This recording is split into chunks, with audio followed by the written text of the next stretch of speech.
একদিকে বারুদের গন্ধ আর অন্যদিকে মাটির হঠাৎ এই কেঁপে ওঠা। মাঝে মাঝে মনে হয় পৃথিবীটা বুঝি বড্ড ক্লান্ত হয়ে পড়েছে মানুষের ভার সইতে সইতে।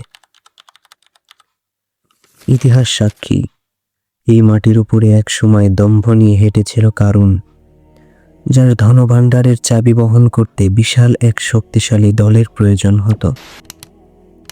অথচ সেই অগাধ সম্পদ, সেই দম্ভ কিছুই তাকে শেষ রক্ষা করতে পারেনি। যখন হুকুম এলো, তখন সেই সম্পদ সহ কারুনকে মাটির গভীরে গেঁথে ফেলা হলো। বিলাসিতার অট্টালিকাগুলো যখন সামান্য কম্পনেই তাসের ঘরের মতো নড়বড়ে হয়ে যায়, তখন স্পষ্ট হয় মানুষ আসলে কতটা অসহায়। যে মাটির উপরে এতটা দম্ভ নিয়ে পথ চলা, সেই মাটি যখন অস্থির হয়ে ওঠে, তখন লুকানোর মতো কোনো নিরাপদ জায়গাও আর অবশিষ্ট থাকে না। পবিত্র কোরআনের সেই চরম সত্য, যখন পৃথিবী আপন কম্পনে প্রবলভাবে প্রকম্পিত হবে আর মানুষ বলবে, এ কি হলো?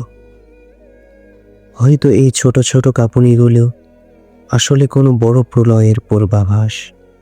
হয়তো আকাশ আর জমিনের মালিক বারবার মনে করিয়ে দিচ্ছেন, এই জৌলুস ব্যস্ততা, এই রঙিন জগৎ সবটুকুই ক্ষণস্থায়ী।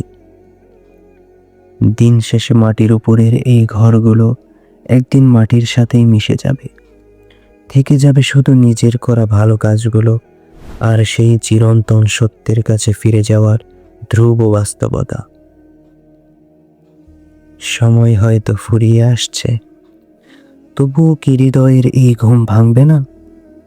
কারণের দম্ভ আর প্রকৃতির এই আর্তনাদ কি আমাদের একটুও ভাবাবে না?